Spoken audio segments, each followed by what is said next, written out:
Good morning दोस्तों। ये क्या है, एक्सरसाइज 5.2 और क्वेश्चन नंबर क्या है 15, है ना।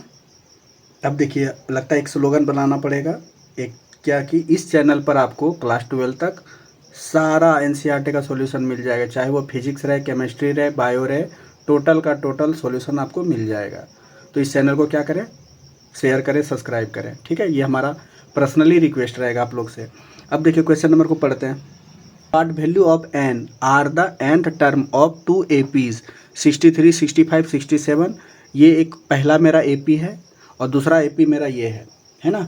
इसमें पूछ रहा है कि n का कौन सा वैल्यू के लिए दोनों का, इसका nth टर्म और इसका nth टर्म इक्वल हो सकता है, अगर पॉसिबल है तो सबसे पहले देखिए यहाँ पे क्या करते हैं, पहला AP ले लेते हैं। फर्स्ट AP मेरा क्या है, 63 है, 65 है, 67 है, इस तरह से डॉट डॉट डॉट। और नेक्स्ट एपी मेरा क्या चीज़ है, यहाँ पे देखिए 3 है, 10 है, 17 है, इस तरह से डॉट डॉट डॉट है ना। तो सबसे पहले देखिए इसका क्या दे रखा है, ए दे रखा है ना, A1 दे रखा है। तो यहाँ पे देखिए क्या लिख देते हैं, ए फर्स्ट टर्म है तो यहाँ पे लिख देते हैं ए आपका क्या हो जाएगा 63। कैसे निकालेंगे, डी निकालने के लिए सेकेंड टर्म में फर्स्ट टर्म माइनस करेंगे तो 65 माइनस 63 क्या निकल आया, 2 निकल आया, है ना। अब पता नहीं ए एन टर्म है, nth टर्म नहीं पता हमें, nth टर्म कौन सा है, यहाँ से भी उसी तरह से निकालते हैं। तो यहाँ पर देखिए क्या चीज़ है, ये नया एपी है, इसको हम लोग क्या चीज़ दे देते हैं, इसका दे देते हैं बी।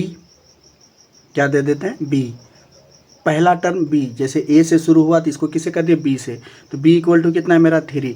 यहाँ पे जैसे डी है तो D1 कर देते हैं और यहाँ पे क्या कर देते हैं D2। तो D2 आपका कितना है यहाँ पे, तो second term minus first term 10 minus 3 equal to कितना निकला है 7। चाहे तो आप थर्ड टर्म में सेकेंड टर्म को माइनस करके भी निकाल सकते हैं। और यहाँ से हमको क्या निकालना है, बी nth। क्या निकालना है, बी nth ये। और यहाँ से इसका कितना हो जाएगा, b plus n minus 1 into D. तो d कितना है आपका, D2 है। यहाँ पे देखिए कितना निकल आएगा, b के जगह पे कितना है 3 plus n minus 1 into D2 के जगह पे कितना है 7। ये क्या निकल आया, बी nth टर्म, ठीक है। और उसी तरह से यहाँ पे हमको कौन सा nवां टर्म, a n टर्म क्या हो जाएगा, a plus n minus 1 into D. यहाँ पे देखिए वैल्यू रखते हैं, ए का वैल्यू कितना है 63, तो 63 प्लस n माइनस 1 D1 के जगह पे क्या रख देंगे, इंटू 2, ठीक। अब अकॉर्डिंग टू क्वेश्चन देखिए एक बार फिर से पढ़िए कि for what value of n का कौन सा वैल्यू के लिए nth term of two APs are equal. पहला फोकस क्या करना, इक्वल है। यहाँ पे क्या देखना है कि an और bn दोनों क्या है, इक्वल है, कौन सा वैल्यू n के लिए। तो अकॉर्डिंग टू क्वेश्चन हम लोग यहाँ पे क्या करते हैं, an इक्वल टू bn कर देते हैं, ठीक। अब यहाँ से देखिए सॉल्व करते जाएंगे तो सॉल्व करेंगे तो क्या होगा, an का वैल्यू कितना है 63 plus n minus 1 into 2 equal to इधर कितना है, ये वाला bn 3 plus n minus 1 into 7, है ना। अब यहाँ से देखिए एक समीकरण इक्वेशन बन गया। इक्वेशन में एक ही वेरिएबल है n, बस सॉल्व कर देंगे तो आंसर मेरा निकल आएगा। तब यहाँ पे देखिए सॉल्व करते हैं तो पहला क्या चीज़ है, इसको देखिए यहाँ पे लिखते जाते हैं 63 प्लस ये क्या है 2 से मल्टीप्लाई तो 2n, यहाँ पे कितना होगा माइनस 2 और इधर कितना होगा 3, ये इससे मल्टीप्लाई होगा 7 into n, 7n minus into plus minus 7, ठीक है। अब यहाँ से फिर और एक आगे आते हैं, ये देखिए 63 है, 63 में माइनस होगा तो कितना हो जाएगा 61 प्लस 2n और इधर कितना है, यहाँ पे देख लीजिए ये क्या है 3 है, ये माइनस 7 है, माइनस का साइन बड़ा है तो माइनस 4 प्लस 7n, ठीक है। अब ये देखिए माइनस है, इधर कर लेते आते हैं, ये देखिए n वाला टर्म को एक जगह, नंबर वाला को एक साथ।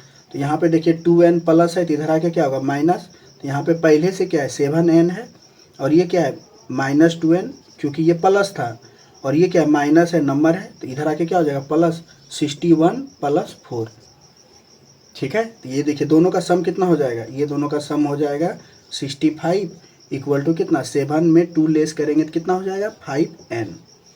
अब यहाँ पे देखिए ये मल्टीप्लाई है, इधर आके क्या होगा डिवाइड, और हमको n को ही क्या करना था, सॉल्व करना था। तो यहाँ पे देखिए क्या है 5n इक्वल टू 65, ये मल्टीप्लाई है, n इक्वल टू क्या हो जाएगा 65 बाय 5 कट के कितना हो जाएगा 13 आ गया। तो और यहाँ पे क्या लिख सकते हैं, सो n इक्वल टू 13।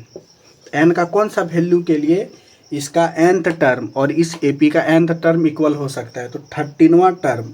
इस तरह से आगे बढ़ते हैं, ये पहला, दूसरा, तीसरा, चौथा, पाँचवा, यहाँ पे जो 13 निकलेगा और यहाँ पे भी जो 13 निकलेगा वो दोनों क्या है, सेम मेरा रहेगा। अगर आंसर पूछता कि कौन सा वैल्यू है तो वो भी निकाल सकते थे। क्या निकाल सकते थे, फॉर्मेट का यूज करके 813 इक्वल टू क्या आ जाएगा, a+12d। हम किसी भी इक्वेशन में रखते तो मेरा आंसर आ जाता, पर ये पूछा नहीं है तो इसको हम आगे सॉल्व नहीं करेंगे। चलते हैं अब क्वेश्चन नंबर क्या नेक्स्ट।